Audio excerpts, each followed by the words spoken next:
Hey, this is Dina Moses from Vermont Weaving Supplies, and in this video I'm going to show you how to do a hem stitch at the top of your fabric. There's also the hem stitch at the bottom, like when you're starting out.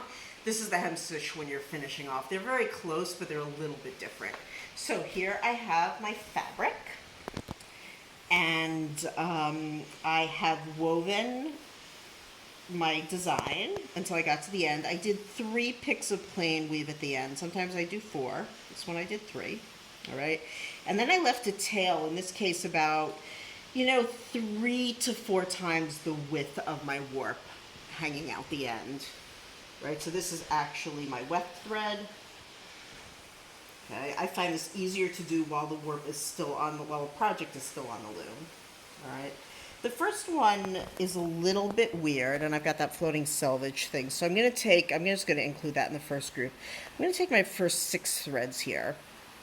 I'm going to make a loop like that, and then with my needle, I'm going to go under that group of threads and through that loop. Okay, and then I'm going to pull this. You see how it makes a little knot there? I'm going to pull it here. Then I'm going to go down into the same place, which when you're in the fabric looks a little different, and I'm going to come up in this same row to the same column 2 rows down. Okay. And there's my first one. So now, again, there's that loop, right? 6 threads. So go under 6 threads, come up in this column. Just pull here, down the same, the first column, up the second column, but 2 rows down.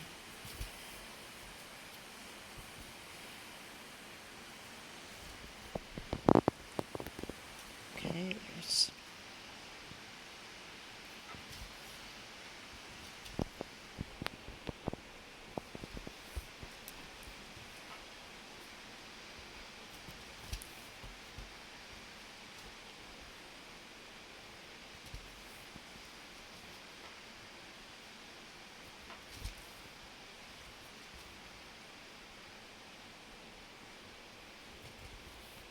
Okay, I'm going to do one more, and then I'm going to talk a little bit about finishing, because I don't think you need to watch me do this entire row.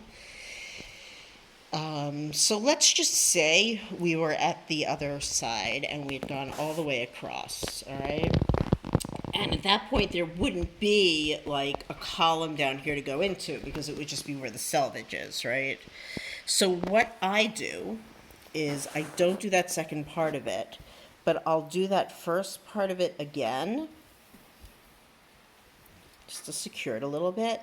And then, and sometimes I find this easier to do this from a standing position, is I just needle weave this back in a row or 2 down. Like that, and that should hold it. And then I pull this, and you can just cut it right there, and you're good to go. Now I'm going to pull that out, of course, so I can get across the row, but that's how to do a hem stitch at the top of your fabric.